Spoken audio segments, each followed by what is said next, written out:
Welcome to Family Revenge Secrets, where we untangle the knots of love, betrayal, and the stubborn hope that families still carry. If these stories speak to you, consider subscribing so you won't miss the next chapter. Now, take a breath, settle in, and let's begin. In the photo on my dresser, I am 23 and trying to look older.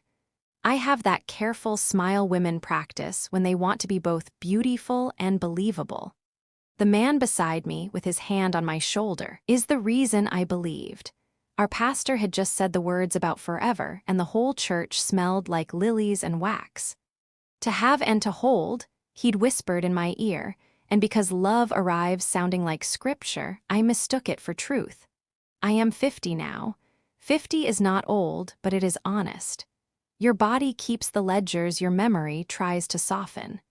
The laugh lines around my mouth know which jokes were sincere and which were the kind you tell to keep the peace. The scar on my left ring finger remembers the day I tried to resize a too-tight band with a butter knife because I thought maybe, if the ring fit, the marriage would too.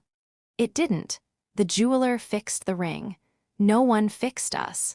When people ask what happened, I give them the short version. We grew apart. It's the answer that behaves in public. The longer version is less polite. We didn't grow apart. I was simply left behind, like a sweater draped on a chair in a house that isn't yours anymore. The leaving did not happen all at once. It never does. It was a series of shrugs where there used to be embraces, a chorus of "I'm just tired," and glassy stares at televisions and phones as if they held a better version of me inside them. He had a habit of promising things in July. Vacations, paint colors for the bedroom, the kind of future that sounds like an advertisement for happiness. Maybe it was the light, how summer in our town makes everything look repaired. He promised to show up to my mother's medical appointments, then sent apologies by text. He promised to keep Friday nights for us, then snored on the couch like a man who'd earned the right to disappear. He promised to try counseling, but arrived late and nodded through sessions like the metronome on the therapist's desk, steady but unfeeling. And then he promised nothing at all. The first time I understood the particular silence of betrayal, I was standing at the kitchen sink. The sun had done that generous thing it does in late afternoon, laying itself over the countertop like a hand offered in blessing. His shirt was on the back of a dining chair, and I lifted it to hang it properly. A small gold receipt slipped out of the pocket, one of those folded slips whose numbers don't lie. A restaurant I didn't choose. A bottle of wine I couldn't afford. 2 entrees on a Thursday I spent at home. I held that paper the way you hold a secret too hot for your palm. But if you want the exact moment, it came later, when he returned home with the smell of someone else clinging to his cologne like a second skin. Not a perfume I'd worn. Something new and eager, all citrus and ambition. He leaned down to kiss my temple, and I leaned back, a small retreat my body made before my mind could protest. I remember watching his mouth move as he told me about traffic and a client and the valiant struggle to find parking. The stories were as polished as the shoes he shined on Sundays. And in the middle of it, I heard a new sound, big and private, the wedge settling in a quiet click between us. Let me tell you something about pain. It is faithful. Years pass, hair grays, friendships rise and fall like tides, and still pain waits in the hall ready. You can pack it into a box and label it old life, but it reads its own address and returns. Mine arrived in the commonplace. A coffee mug I still reach for out of habit, a movie we loved that now plays like someone else's home video, the soft indentation on his side of the bed that persisted months after he stopped sleeping in it.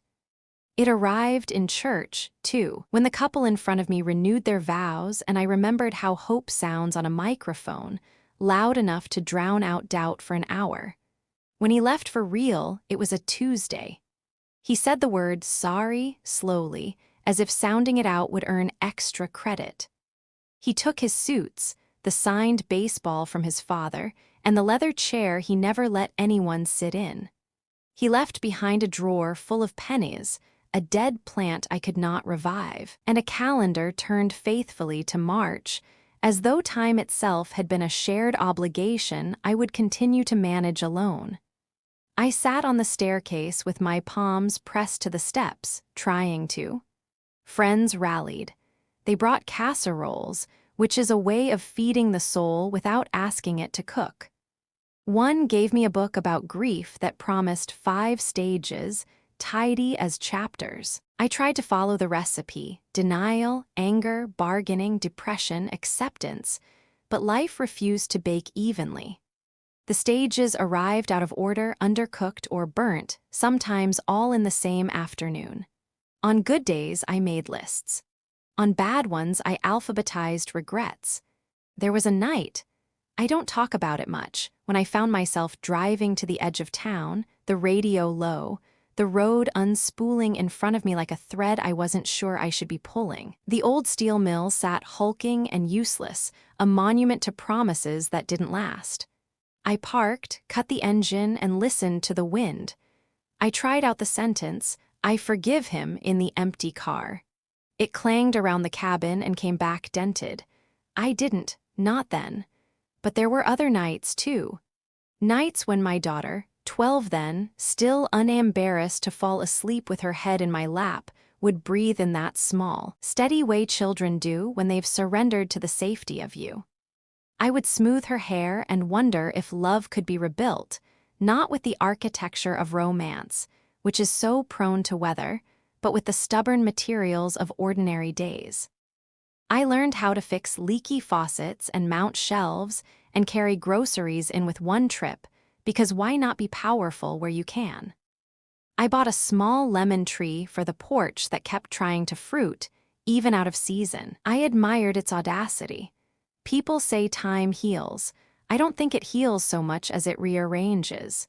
The ache shifts to somewhere you can live with, lower back, maybe, or the back of your throat, a dull companion you learn to drape a scarf over. I kept working. I kept praying. I kept a jar of sea glass on my kitchen windowsill and let it teach me that sharp things can be softened by long seasons of tumbling. And then, as these stories go, and they always go somewhere you think you're prepared for until you discover you are not, news came wrapped in lace and joy. My daughter, now a woman with her own set of ledgers, called one evening with the light of something new in her voice. She was getting married. She wanted me to meet him. "He's kind," she said. "He listens." I said the things mothers say. "I'm so happy for you."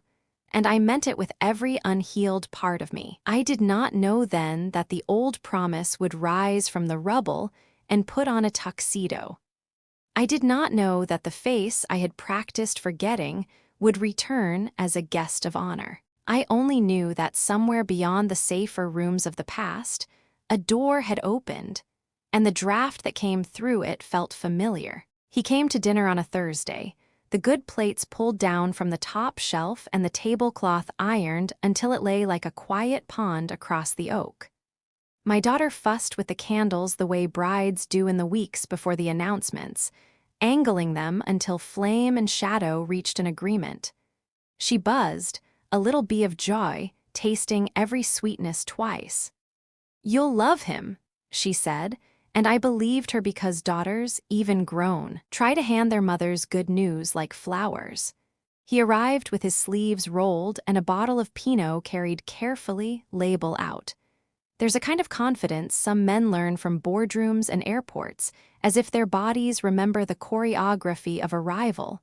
Shake hands, smile with your eyes, compliment the house plant. He had it. He kissed the air near my cheek and called me by my first name, then corrected himself to MS, and laughed softly, as if to show he knew how to be humble about being polished. My daughter's hand found his wrist the way fingers find a pulse. We sat, I ladled stew. He thanked me twice. "Home-cooked," he said, reverent, as if the phrase itself were a sacrament. He asked about my work, my mother, the lemon tree that had stubbornly clung to green through a late frost. He looked at my daughter when she spoke, really looked, and let her finish the story even when he could have told it faster. People fall in love for reasons like that, someone holding the listening as if it were fragile. I watched the way she brightened in the small theater of our dining room and felt that swell mothers feel, the private applause we keep in our chest. It would be easy to say I knew immediately. I didn't. Knowing is slower than that, it drips. But something inside me shifted, the way a house settles at night, a hardly there sound you feel more than hear. Maybe it was the shape his mouth made around certain vowels, or the little scar near his jawline that a razor had learned to avoid. Maybe it was the cologne, clean, citrus-forward, familiar in the way of songs that were once our favorites. Memory is a patient fisherman. It sits and lets small details nibble until one finally bites. After dinner, they cleared the plates together, bumping hips and laughing at a private joke about a grocery list gone wrong. He brought the wine to the porch and I followed with 3 glasses. The night leaned in, that forgiving blue that makes every street gentler. Crickets rehearsed for their midnight symphony, and the world pretended there was nothing to fear. My daughter tucked herself into the corner of the swing. He sat opposite, open-palmed, a man with nothing to hide. "Tell me how you two met," I asked, playing the part everyone expects of a mother auditioning a future. The story was modern and tidy. A volunteer event, a misprinted name tag, a shared complaint about lukewarm coffee that turned into a walk around a lake. "He noticed I was cold," my daughter said, rolling her eyes at herself. "He did the jacket thing." She mocked the cliché even as she held onto it because romance is allowed its old tricks if the hands are new. He laughed and tapped the glass stem against his knee. "I did the jacket thing," he admitted, unashamed. My mother raised me right. I smiled because manners are a language older than warning.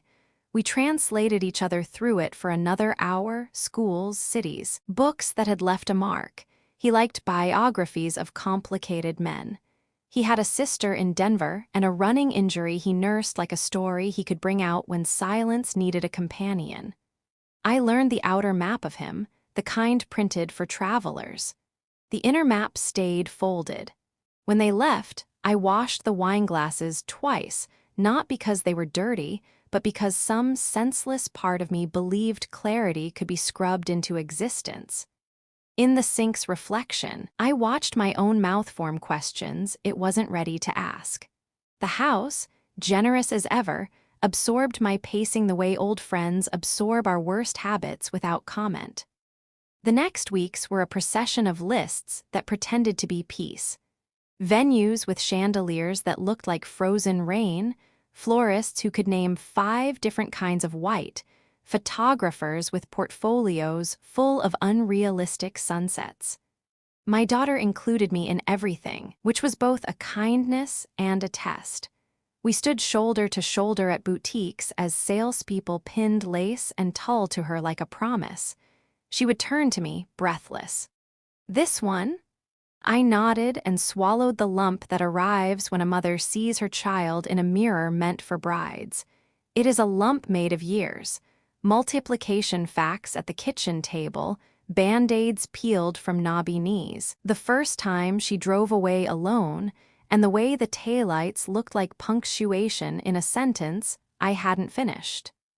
He came to fittings when schedules allowed, standing back as if not to jinx a magic trick. He carried garment bags. He charmed seamstresses.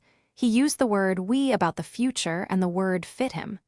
"We'll host Thanksgiving," he said. "We'll take your mom to see the leaves upstate." He kept finding ways to place me in their plans, maybe because he sensed that a door in me needed propping open. Gratitude and doubt, strange bedfellows, shared a pillow in my chest. One afternoon, while my daughter tried on shoes that hurt in the precise way beauty demands, he and I waited on a velvet bench beneath a wall of black and white photographs. Old brides, old grooms, old smiles, he gestured toward the frames. "It's wild, isn't it? All these forevers, caught just before anyone knows how they turn out." He said it lightly, but the sentence lodged. I turned to answer and saw it. The way his left eyebrow arched when he asked a question he already knew the answer to. A small habit, but habits are breadcrumbs, and I, unwilling pilgrim that I was, recognized the trail. I excused myself to the restroom and stood in the cool, perfumed quiet with both hands on the edge of the marble sink. It was a nice room for pretty crying, the kind that leaves no trace. I didn't cry. Instead, I did the thing women do when the ground borrows a tremor: we inventory. Fact, my daughter glowed around him. Fact, he treated her with a courtesy that looked like respect.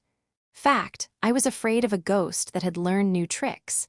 Then the harsher truth, I was afraid of being wrong, of staining their white with my old, unwashed grief.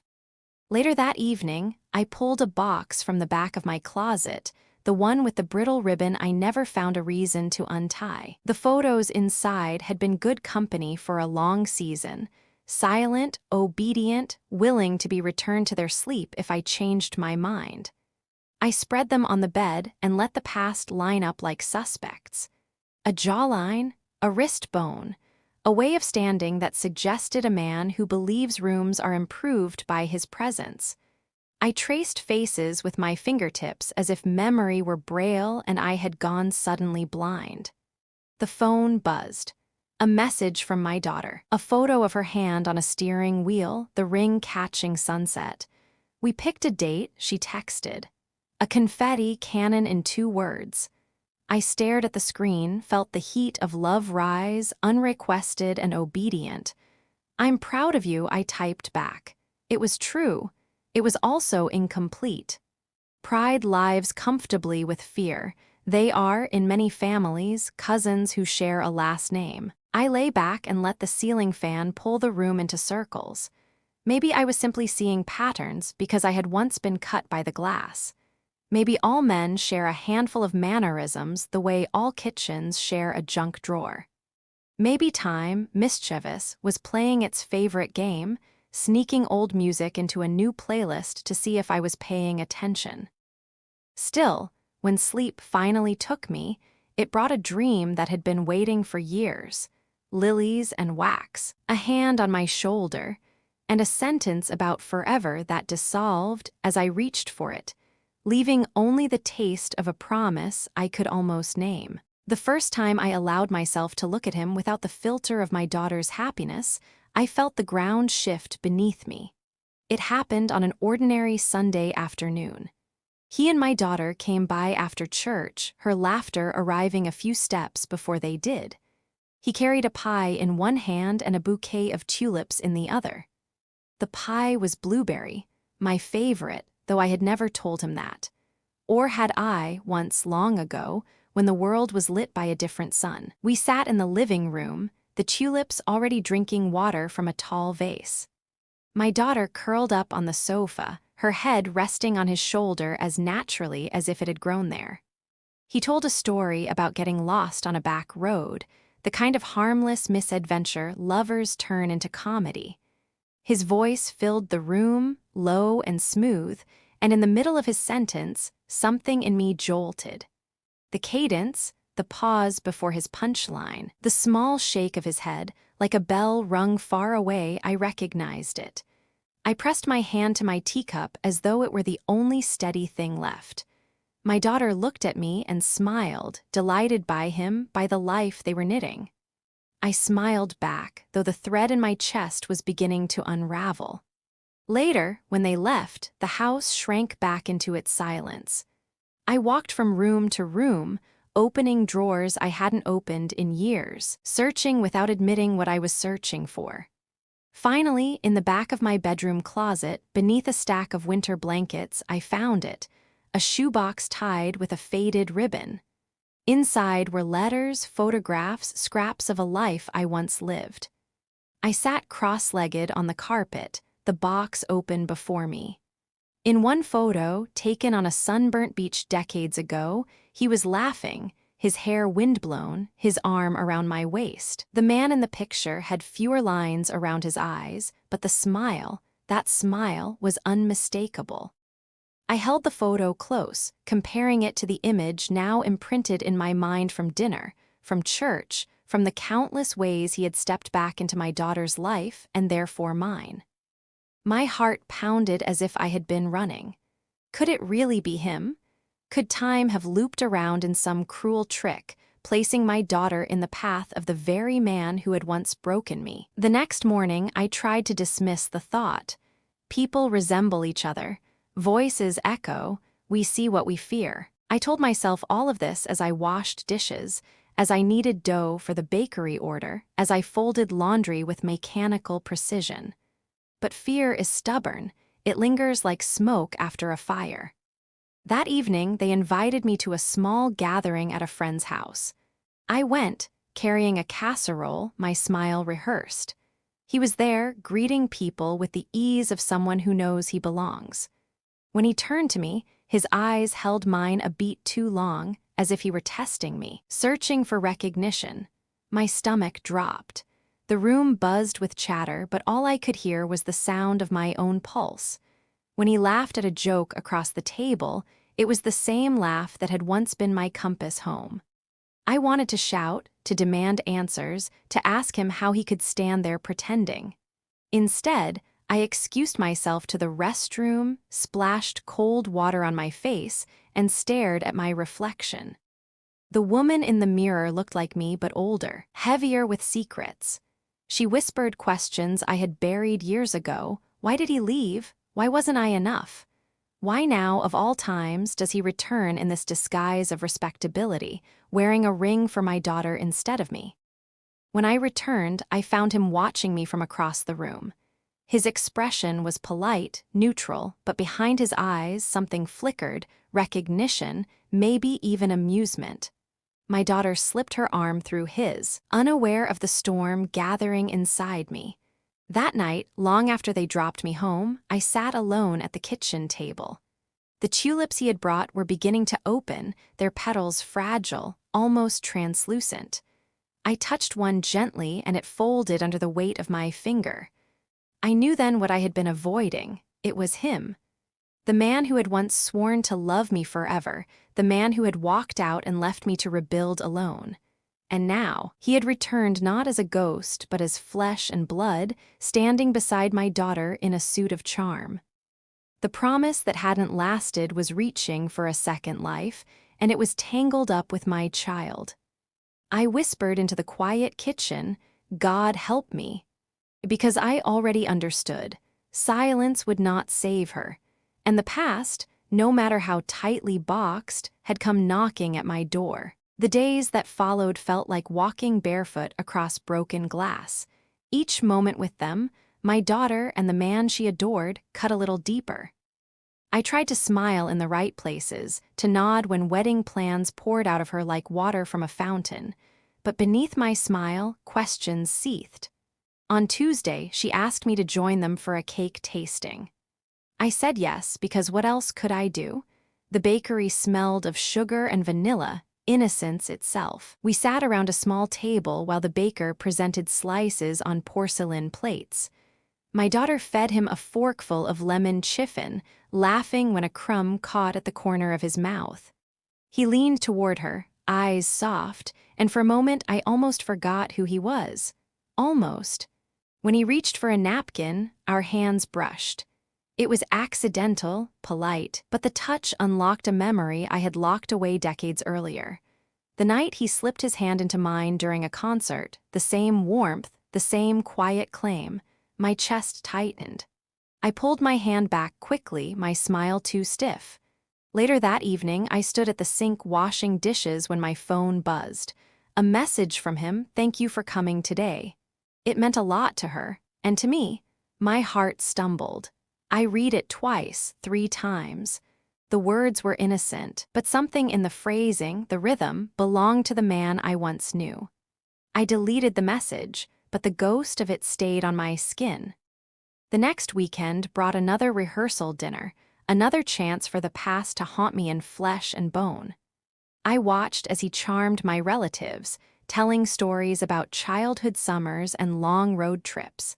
He described places he had supposedly visited, but the details, Those small, intimate details matched the stories he had once told me. Different city names, different years, but the same cadence, the same invented nostalgia. After dinner, I excused myself and stepped outside into the cool night air. The stars above were sharp and clear, merciless in their beauty. I dialed a number I hadn't called in years, an old friend, Marion, who had known me back then, who had seen the wreckage he left behind. When she answered, her voice was husky with sleep. "Hello? It's me," I whispered. "I need to ask you something." Minutes later, I was pacing the porch, telling her everything, the pie, the laugh, the way he looked at me across the room. There was silence on the other end, then a sharp intake of breath. "Are you saying he's back?" she asked. "I think so," I said, my voice cracked. He's engaged to my daughter." Her gasp was the confirmation I feared. "Oh my God, it sounds just like him. The charm, the pretending, don't you remember how he could make anyone believe anything?" I remembered too well. The following week, I found myself rifling through the shoebox again, comparing every photograph, every note, with the man who now sat at my daughter's side. The evidence was damning. A scar on his hand, a habit of tapping his thumb against the table when he thought. Even the way he tilted his head when he listened, it was all there, replicated like a cruel mirror. But the worst confirmation came unexpectedly. My daughter left her phone on the kitchen counter one morning. A message lit up the screen before I could look away. His name? Just one sentence. "You smell like lilacs tonight, just like the old days." My knees weakened. Lilacs. It had been my perfume, years ago, the one he once said he loved because it reminded him of spring evenings and second chances. My daughter didn't wear lilac. She wore rose. He wasn't speaking to her. He was speaking through her to me, as if the years had folded in on themselves. I stumbled back, clutching the counter for balance. Rage and fear swirled inside me like a storm refusing to break. He wasn't just marrying her. He was toying with me, taunting me with memories only we shared. That evening, when my daughter gushed about floral arrangements, I stared at her radiant face, the joy that belonged entirely to her. How could I destroy it with the truth? How could I not? I told myself I needed proof, something undeniable, something she could not dismiss as jealousy or bitterness. Because if I simply spoke the words, she would look at me with pity, maybe even anger, and choose him. I could not let her choose him. So I made a decision. I would watch. I would listen. And when the moment came, I would be ready to strike the truth into the open. But as I lay awake that night, the house heavy with silence, I felt the weight of a terrible question pressing on my chest. What if the man who once betrayed me was about to betray us both? The shoebox of old photographs stayed on my nightstand like a second heartbeat. Each night I opened it, not because I needed more proof, but because memory insisted on rubbing salt into itself. His handwriting on yellowing stationery, the curve of his letters forming my name, Julian, back then, was too identical to the one I saw on a wedding RSVP he'd filled out for my daughter. Time doesn't usually preserve such things, but deceit, it seems, ages more slowly than love. I knew I couldn't carry this weight alone. Yet every time I imagined telling my daughter, the words stuck like glass in my throat. She would think I was jealous, or worse, that I wanted to sabotage her happiness out of spite.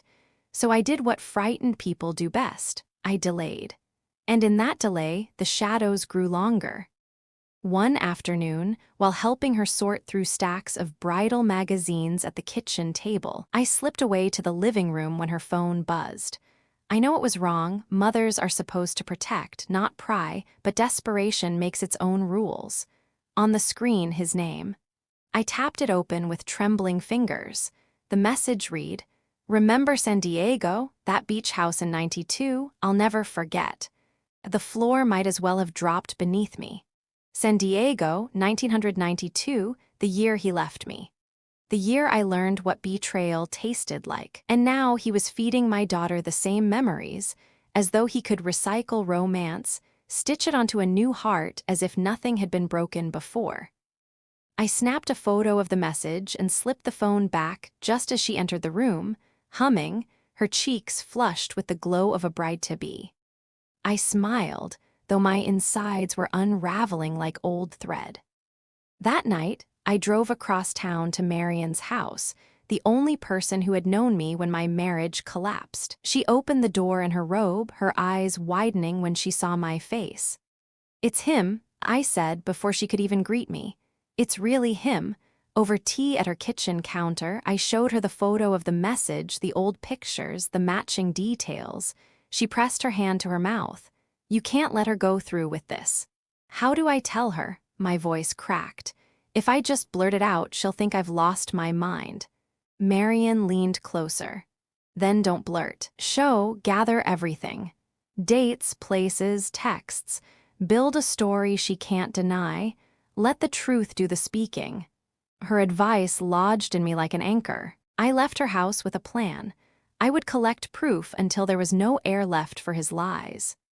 The days that followed, I became a quiet detective. I photographed receipts he left on the counter when he visited. One from a steakhouse in San Antonio, the same city he once told me he dreamed of retiring in. I saved emails forwarded accidentally to my daughter's shared account, his signature line written in the exact flourish I once knew too well. But the most haunting evidence arrived one Friday evening. My daughter had stepped out of the room to take a call, leaving his wallet on the coffee table. My hands moved before my conscience could catch them. Inside, folded neatly, was a faded Polaroid of me, younger, smiling, hair windblown, on that same beach in San Diego. My handwriting on the back, "Summer love forever, forever." My breath stuttered. Why was he carrying this? Was it a trophy, a reminder, or a weapon? And did my daughter know the woman in the photo was her own mother? I slid the picture back, my heart hammering. That night, I barely slept. I lay staring at the ceiling, hearing the creak of old promises in every corner of the house. I thought of my daughter's joy, her laughter, her certainty that she had found someone who would never leave her. I thought of myself at her age, believing the same thing. The truth was gathering around me like storm clouds. It was no longer a question of if but when I would unleash it. And I knew, though the thought hollowed me, that the battlefield would not be a private kitchen table or a quiet porch. No, this truth, this reckoning, demanded an audience. Because sometimes betrayal has to be dragged into the light, even if the light is blinding, even if it sears everyone who sees it. I closed my eyes and whispered into the dark, "Soon." And the dark, faithful as ever, whispered back. The week before the bridal shower, I finally tested the words out loud. They tasted bitter, like medicine children spit back at you. I stood in my kitchen with the shoebox open on the counter, photographs and notes spread like evidence in a trial, and whispered the truth to the lemon tree I had nurtured for years. He's the same man, the one who promised me forever and left me broken. He's about to marry my daughter. Saying it made it real in a way thinking never had. But when my daughter breezed into the house that evening, cheeks flushed with the kind of joy you can't fake, my resolve faltered. She plopped down at the table with a stack of envelopes, invitations she wanted me to help address. "Isn't this exciting, Mom? He says he can't wait to call you family. Finally, we'll be one big circle." Her voice carried a glow so pure I could hardly look at her. "One big circle," she said, as if betrayal could be erased and redrawn into something whole. I forced a smile, dipped my pen into ink, and wrote names with a hand that shook like an old branch. I tried again 2 nights later. She had come over after work, exhausted, and I thought fatigue might open a crack where truth could slip in. She kicked off her heels, poured herself tea, and collapsed onto the couch. I sat across from her, my hands tight around a mug that had gone cold. "Sweetheart," I began carefully, "do you ever wonder if we truly know the people we love? I mean, know them, their past, the choices they've made, the lives they've lived before us." She looked at me with half-closed eyes, amused. Mom, that's the kind of thing people say when they've been watching too many crime shows. He's not a mystery, he's just him. I pressed. But what if someone had secrets? What if? She cut me off with a laugh, setting down her cup. You don't have to worry. I know you're protective, but he's not Dad. He would never. The way she said Dad, the word soaked in years of absence, made my chest seize. She had unknowingly thrown a bridge from her fiancé to the man who had once destroyed me, and she had no idea they were the same. I just want you to be careful, I murmured. She reached across, squeezing my hand. Mom, you're projecting. You still haven't healed from what Dad did, and I get it, but this is different. This is my story, not yours. Her eyes shone with gentle pity, the kind children offer parents when they believe time has made them fragile. It was unbearable. I swallowed back the rest of my words. After she left, I sat alone in the dark, my hands trembling over the shoebox. She didn't believe me because I hadn't yet shown her enough. Words weren't enough. She needed to see what I saw, feel what I felt. Marion was right. I needed a story so airtight it would suffocate his lies. So I followed him, not in the cinematic way of trench coats and alleyways, but in the quieter methods women learn from years of managing households and keeping secrets. I noted when he arrived to pick her up, when he left her at work, when his car appeared in parts of town unrelated to either. I trailed at a distance, my palms damp against the steering wheel, praying I wouldn't be noticed. One afternoon, he parked outside an old law office I remembered too well. It was the same building where he had once signed away our shared mortgage before disappearing from my life. He walked in casually, confident, as if he owned the place. I snapped photos with my phone, my heart pounding. Later, I showed them to Marion, who grimaced. It's him. I don't care how many years have passed. That posture, that arrogance, it's him. Still, when I imagined presenting these photos to my daughter, I saw the disbelief in her eyes. Love makes people blind. Proof had to be undeniable, the kind that shook even the most stubborn faith. Days passed like waves battering a cliff. Each conversation with my daughter turned into a battlefield of unspoken truths. She spoke of honeymoon destinations, bridal veils, the way he made her laugh. I listened, every word cutting me open, but I stayed silent because silence gave me time. Then came the argument. It happened the evening she brought over a binder of vendor contracts. She spread them across the dining table, eager for me to sign as co-signer on a deposit. I stared at the pages, at his handwriting scrawled in the margins, the same handwriting that once spelled my name in love letters. I can't, I blurted, pushing the papers away. She frowned. Can't what? Can't pretend. Can't sign. Honey, this man isn't who you think he is. Her shoulders stiffened. Mom, please, not again. It's not projection, it's recognition, I said, my voice rising. He's your father's shadow, the same man who left us, the man who… She slammed her hands on the table, her eyes flashing. Stop, I'm not you. I'm not going to repeat your mistakes. Why can't you just be happy for me? The words pierced deeper than any knife. She thought my warning was bitterness, that I wanted to steal her joy because mine had been stolen long ago. Tears stung my eyes, but I refused to let them fall. I just don't want you hurt, I whispered. Her face softened slightly, but only slightly. Mom, I love you, but you have to let me live my life. You don't get to decide who I marry. This is my choice. She gathered the papers, her movements sharp, and left without hugging me. The sound of the door closing echoed through the house like a verdict. I sat at the table, the shoebox beside me, photographs spread like fallen soldiers.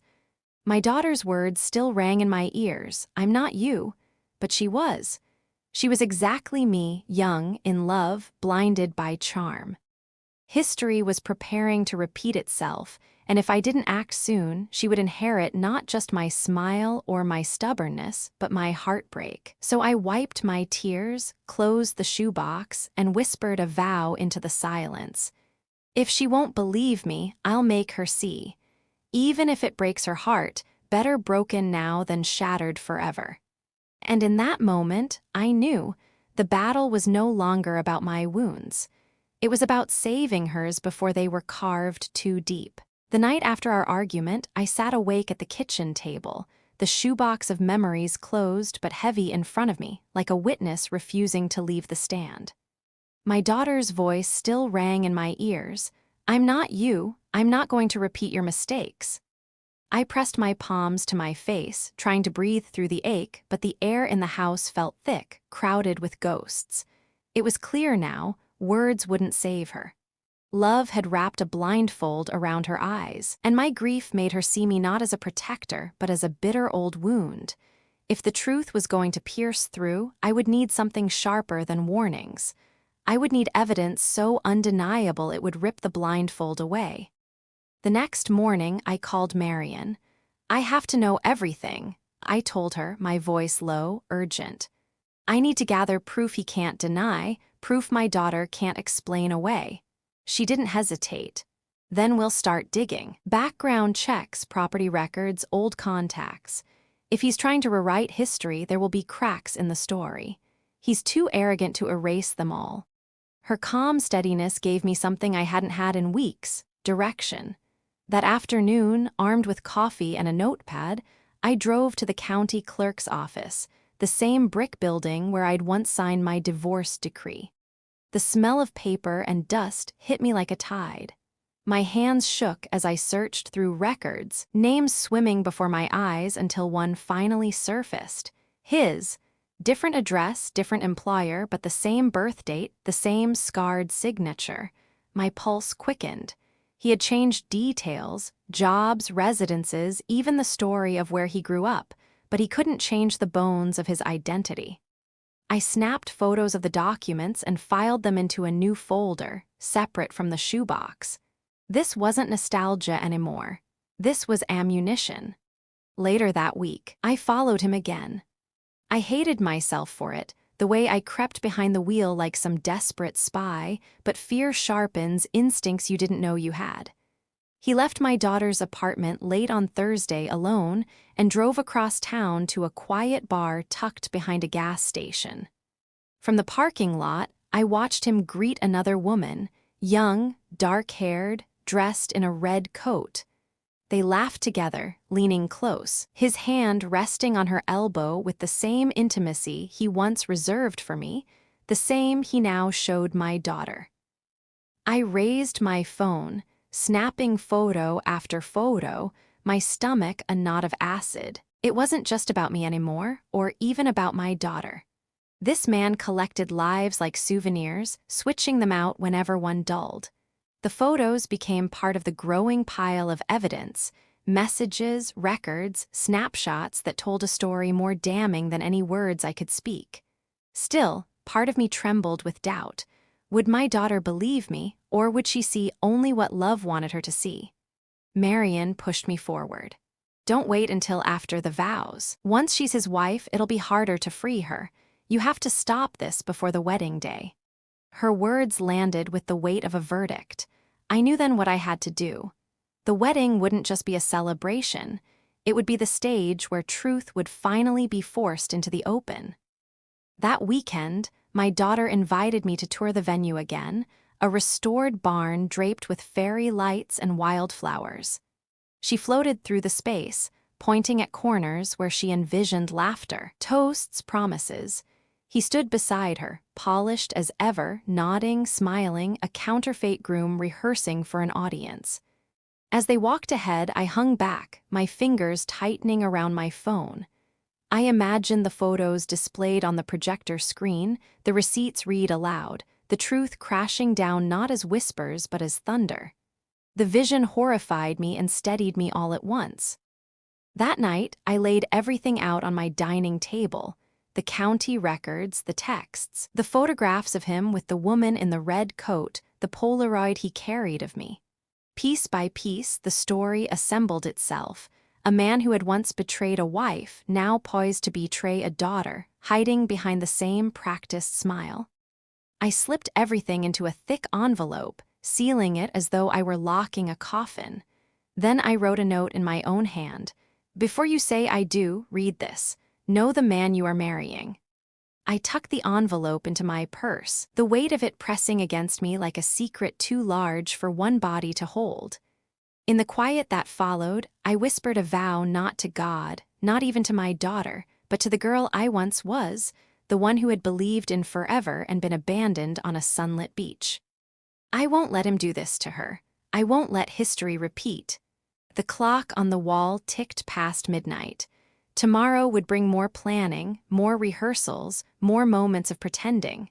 But I knew, with a clarity that settled deep into my bones, that the wedding day itself would no longer be his triumph. It would be mine. The morning of the wedding dawned with a sky too bright, as if the world had not been told it was about to witness a disaster. Sunlight poured over the neighborhood lawns, onto cars already decorated with ribbons and bows, and into my kitchen window where I sat clutching a cup of coffee that had gone cold hours ago. On the counter, the sealed envelope waited, thick with evidence, heavy with consequence. I touched it with the tips of my fingers, as if it might burn. For weeks I had carried it in my purse like a hidden weapon, but today was the battlefield. By nightfall, either my daughter would know the truth, or I would lose her trust forever. The venue was a barn refurbished into a fairy tale stage. Fairy lights twinkled from wooden beams, flowers cascaded from mason jars, and soft music hummed as guests filled the pew-like benches. My daughter floated through the space in her white gown, radiant, her veil shimmering like a promise. My heart clenched. She looked so much like me at her age, hopeful, glowing, unscarred. Then he walked in, the groom, my past and her future, wearing the same face, the same smile, though the years had carved it deeper. He greeted guests with handshakes and laughter, bowing his head respectfully to my relatives who still remembered my first marriage. He avoided my eyes, but once, across the room, I caught him glancing, quick, sharp, like a man daring me to act. I sat in the front row, the envelope pressed against my lap under my folded hands. Around me, friends whispered, children fidgeted, the air buzzed with expectation. Every second stretched taut, ready to snap. The ceremony began. The minister spoke of love, of faith, of forever. My daughter's hand trembled slightly in his, but her smile never faltered.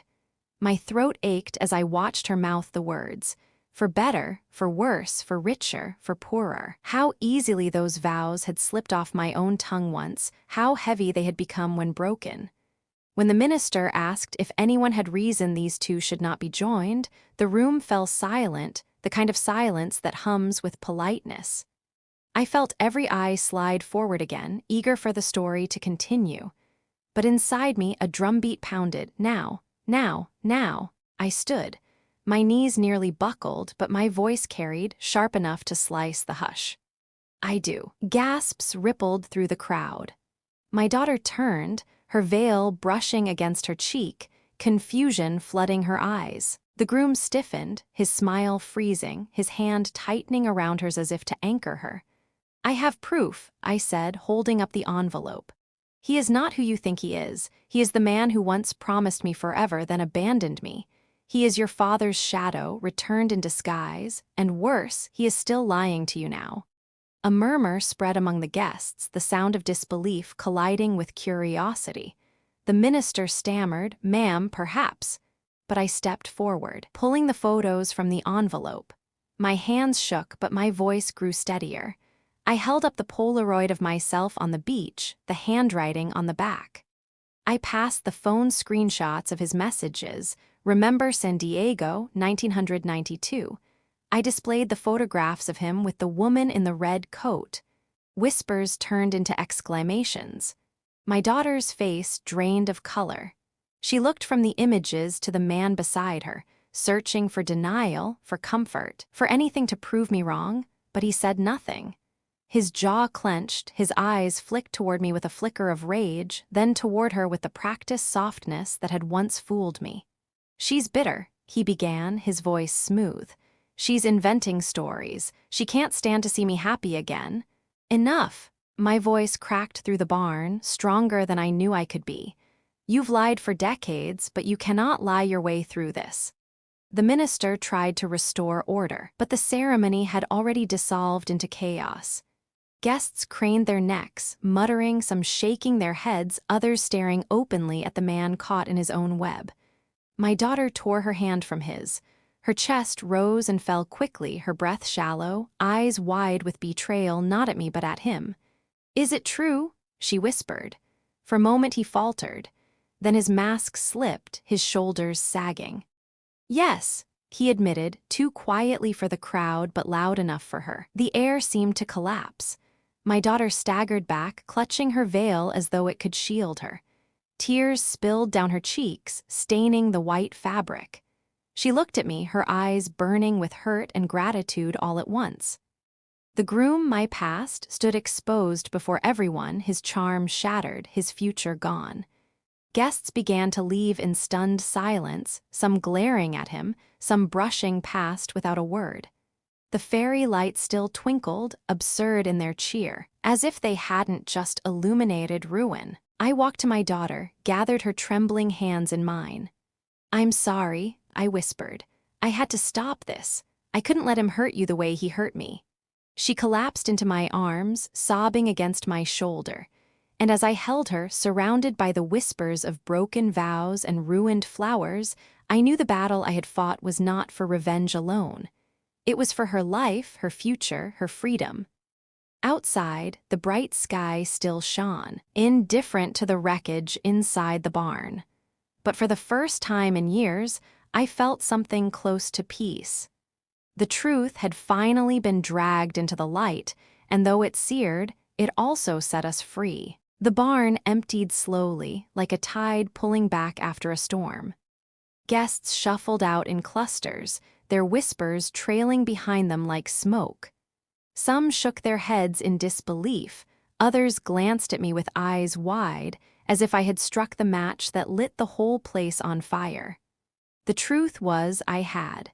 And yet, as I stood in the wreckage of what should have been my daughter's happiest day, I felt no shame. Only exhaustion, the kind that seeps into your bones and makes even breathing feel like work. My daughter clung to me, her veil twisted in her trembling hands, her mascara streaking down her cheeks. "Mom," she whispered, voice splintered. "How could this happen? How could I not see?"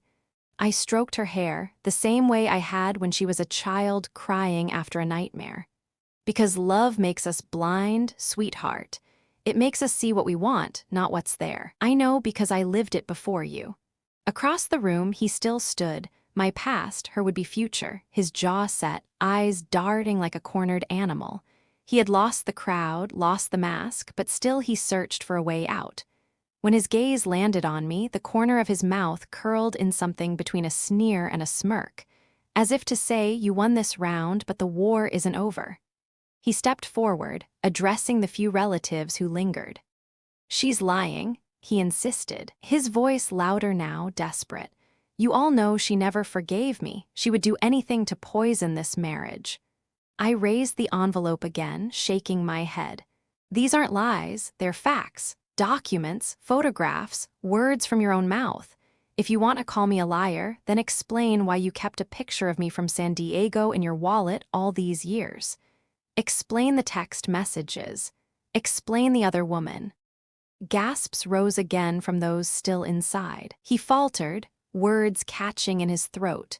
For the first time in decades, I saw him stripped bare, not the charming lover, not the polished groom, but the coward who had run once before and had tried to disguise himself as something better. My daughter's knees buckled, and I tightened my grip on her arm. "Let's go," I murmured. "You don't owe him another second." But she pulled away, standing taller than I had ever seen her. Her voice trembled but carried across the barn. "You looked me in the eye and promised me forever, the same way you once promised her." She gestured toward me. Was any of it real? He opened his mouth, then closed it. Silence answered for him. She lifted her ring finger, sliding the diamond off with slow precision. The tiny click of metal against wood when she set it on the altar echoed louder than any vow. "Then you get nothing from me," she said. Not my love, not my name, not my life.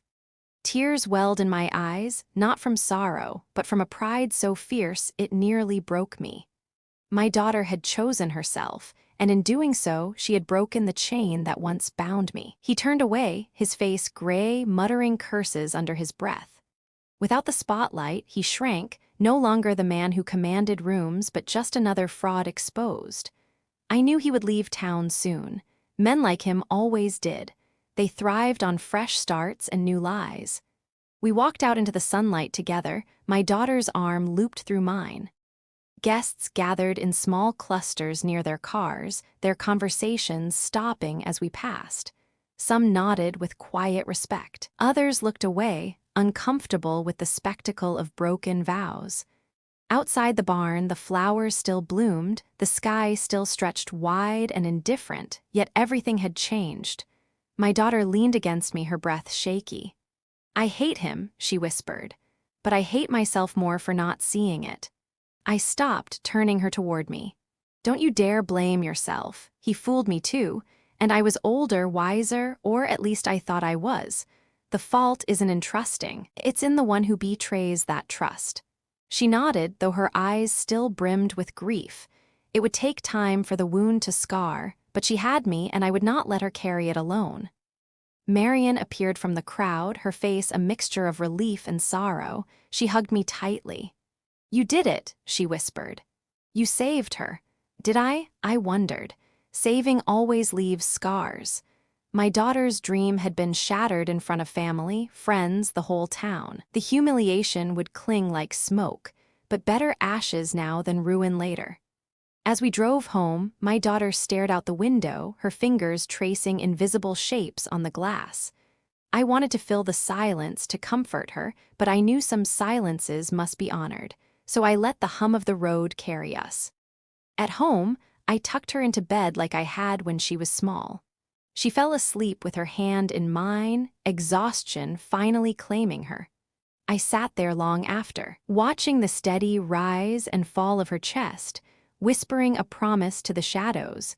She will not suffer what I suffered, not while I still breathe. Downstairs, the shoebox still waited on the table, its contents sprawled like a crime scene. I gathered everything, sealed it once more, and slid it back into the closet. The past had done its damage, but it had also given me the strength to end the cycle. For the first time in years, I allowed myself a breath that didn't taste of fear. The truth had been unveiled. My daughter was free, and so, perhaps, was I. The house was quiet in the weeks that followed, the kind of quiet that feels less like emptiness and more like healing.